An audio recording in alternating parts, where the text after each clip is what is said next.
Ready to learn how our students can earn $5, $10, even up to $20,000 a month flipping houses? Click the Academy link for free details. Hi there, my name's Jaci, and I'm from Philadelphia, Pennsylvania.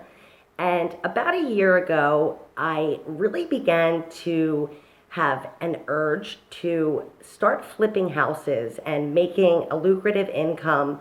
I knew a few people who had been flipping properties, and I was really interested, but I just didn't really know where to start. I thought about hiring an investment coach, and I searched the internet only to find a bunch of hoopla, and it really seemed as though there were a lot of people just selling like gimmicks. I needed to find a program that was legitimate and somebody that I could trust so that I didn't waste my money. I didn't have a lot of it to spare. And that's when I came across Peter's program. And coaching by Peter is so much different than all of the other programs I looked into. First and foremost, when I talked on the phone with Peter, I instantly felt a sense of trust that I hadn't felt anywhere else. In fact, I think out of maybe 10 programs I looked into, only one of them besides Peter got me on the phone. And all he did was try to sell me on things. So I didn't feel comfortable at all. And after I talked to Peter and I found out, how successful he was, he had sold upwards of 3,000 properties, I think it was, including commercial properties. His own business was absolutely thriving. So it was really a no-brainer for me to join the Academy. And I realized how frustrated I was with the amount of trainers there were out there that really were just taking people's money and not teaching them what they should. I didn't like the idea of jetting off to some hotel conference room and leaving my family for a weekend only to learn something that I can, buy in an ebook. So instead, I got serious training that I could do at my own pace. And I would just highly suggest this program and the Academy to anyone who is serious about their investment career and really want to take their property investments to the next level. I have learned so much, and I will continue to refer Peter's Academy to everyone that's interested. Thank you and have a great day. Thank you, Peter. Hey, Peter Vekselman here. So, one of the things I always tell people, or actually not just tell them, I notice, is that many times the reason someone's not successful is not because like certain huge things they're doing wrong. Sometimes it's actually some very little things they're doing wrong. And one of the things that I constantly see, two things I see people stumble over. One, their principles. Two, money in this business. And remember, principles. One thing I always talk about is you have to learn to work in the gray areas in this business. For those of us that are doing this business actively, know this is not a black and white kind of business. It's not always yes or no. It's not always, this or that. Many times it's in gray areas. So one of the things you have to learn is you have to learn how to work in those gray areas. The second thing is I see people absolutely shoot themselves in the foot over their inability to understand the concept of money. Here's what I mean by that. Remember, we work in a business where you could make $5,000, $10,000, $50,000, $200,000 in a deal. And so many times I see people stumbling over literally $50 here, $200 here. So let me read an email I just recently received from a gentleman, and you'll understand how this thing about being too hung up on your principles and worrying about the pennies, not about the big money, can absolutely destroy you. So here's what the email says. It starts out by saying that I've been in this industry for 30 plus years. So this is a savvy investor. This is not like a brand new investor.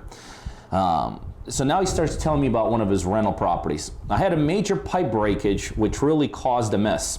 The plumber was out there to fix, when the plumber was out there, they had discovered mold. The remediation company arrived and notified the tenant they'd have to vacate for about 2 days. So he made arrangements at a hotel to sell it for his tenants. So when the tenants arrived, they were asked to give a $50 cash deposit to the hotel for any kind of damage or incidentals. The tenants at that point turned and walked away. The tenants then later informed me they had neither they really had no money to put up as that deposit. Okay, could happen. It's a rental property. They don't have extra money to put out for hotels. Now, here's the interesting part. In the meantime, they made complaints to every agency in the city stating they refuse to do anything to repair the place. So now the tenants are actually going after him. Remember, we're talking about a $50 issue here that could probably make the problem go away at this point. The tenant was willing to get out. The tenants were willing to go to hotel. The tenants just didn't have the $50 to put up. After about 3 weeks, I informed them that they could actually borrow $50 from unpaid rent. So now this guy lets 3 whole weeks for whatever's going on. Obviously, there are the bigger issues in that rental house of his than he had even realized. 3 weeks goes by, still these tenants, God knows what they're doing for those 3 weeks. And now he's telling them, hey, I'll let you borrow the $50. So there's another chance right there to fix that problem. The tenants refused to do that. At that point, I guess they're upset out of principle. So now he goes on to say they never paid me any rent at that point. Then an inspector came out to the place, and everyone agreed that this property still needed to be vacated. Later that day, I contacted them to ask them if they were ready to check in a hotel and if they had the deposit ready. He still hung up on this $50 deposit. Then the tenants tell them that really it's your responsibility to pay that $50 deposit. Now, so at that point, the tenants actually moved back into the property and they refused to let anyone else get inside that property. I filed an eviction, which takes about 6 to 8 weeks to complete. I have spent hundreds of dollars on attorney's fees, which have done me no good at this point. In the meantime, the city is trying to extort money from me. Now, after the tenants are fully aware of the situation, they still refuse to cooperate. I have never felt so helpless in 30 plus years. Pete, do you have any suggestions or comments? So look, working in the gray areas and letting your own principles hang you. Here's a guy that even in this email, 3 to 4 times, he brings up this $50 or a simple $50 deposit could have gotten his tenants into a hotel.